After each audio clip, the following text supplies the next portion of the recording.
राजा ने देखा कि अभी तक रानी महल में नहीं आई है। राजा को बहुत बड़ी परेशानी हो रही थी क्योंकि रानी अभी तक नहीं आई थी। बहुत समय अधिक हो गया। राजा को जब अधिक चिंता होने लगी तो उन्होंने सेनापति को बुलाया। जब सेनापति आते हैं तो वह कहते हैं कि आपने मुझे बुलाया। राजा कहते हैं मुझे इस बात की बहुत परेशानी हो रही है कि रानी अभी तक नहीं आई, जबकि रानी को आ जाना चाहिए था। सेनापति कहते हैं कि आप चिंता ना करें, हम जल्द ही रानी को खोज कर लाएंगे। राजा कहते हैं कि तुम्हें समय से चले जाना चाहिए, समय बहुत अधिक हो गया है। सेनापति रानी की खोज में चले जाते। वह जानते हैं कि राजा बहुत अधिक समस्या में है।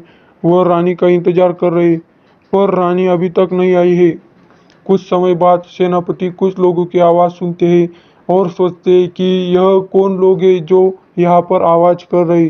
तभी वह देखते हैं कि रानी को वह पकड़ चुके हैं। वह रानी से कुछ पूछ रहे हैं, जबकि रानी बहुत डरी हुई है, लग रही है।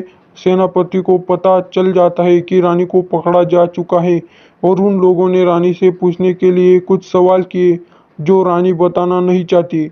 लोग राजा के खजाने की बात कर रहे थे जिससे कि वह राजा का धन प्राप्त कर सके। इस तरह वह रानी को परेशान कर रहे। सेनापति को इस बारे में पता चल जाता है। वह राजा से आकर इस बारे में बात करते। राजा बहुत गुस्सा होते और वह कहते हैं कि उन लोगों को पकड़ लिया जाए जिन्होंने रानी को पकड़ा है। सेनापति अपने सैनिक को लेकर जाते और उन्हें पकड़ने के लिए उसके बाद सभी लोग पकड़े जाते। राजा के सामने उन लोगों को पेश किया जाता है और पूछा जाता है कि तुमने रानी को क्यों पकड़ा था। इस बारे में तुम्हें बताना होगा। अगर तुम नहीं बताते हो तो तुम्हें सजा मिलेगी। वह सभी लोग कहते हैं कि हमने रानी को इसलिए पकड़ा था, हम धन चाहते थे जिससे कि आपके धन को प्राप्त कर सके और हम उस काम को पूरा कर सके जो हम करना चाहते। तभी राजा पूछते हैं तुम किस काम के बारे में बात कर रहे हो। सभी लोग कहते हैं कि हम जानते हैं कि आपने राज्य पर बहुत बुरा असर छोड़ा है जिसकी वजह से हम सभी लोग परेशान हैं। गांव में कोई भी लोग आपसे खुश नहीं है, यह बात आप शायद जानते नहीं है। इसीलिए सभी ने मिलकर यह योजना बनाई थी कि रानी को पकड़ा जाए और राजा के धन को प्राप्त किया जाए। सेनापति की वजह से रानी को बचा लिया गया। राजा को कुछ भी समझ में नहीं आ रहा था कि यह किस बारे में बात कर रही। तभी राजा पूछते हैं कि मैंने तुम्हें किस तरह किसे परेशानी दी है, तुम मुझसे कह सकते हो। उसके बाद सभी लोगों ने कहा कि जिस बारे में हमने बात की थी आपने उसके बारे में कोई काम नहीं किया जिसकी वजह से हम सभी लोग परेशान हैं और यही कारण है कि आप भी परेशान हैं।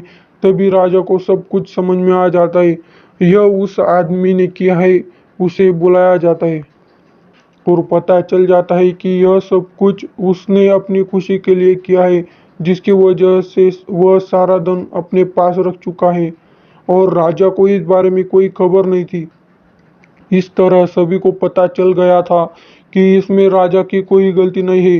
राजा ने तो उनकी भलाई के लिए काम किया था, बट उस आदमी ने उनकी भलाई नहीं की और सारा धन अपने पास रख लिया। उस तरह सभी गांव वाले राजा से माफी मांगते और कहते हैं कि हमें नहीं पता था कि यह आदमी धोखा दे रहा है।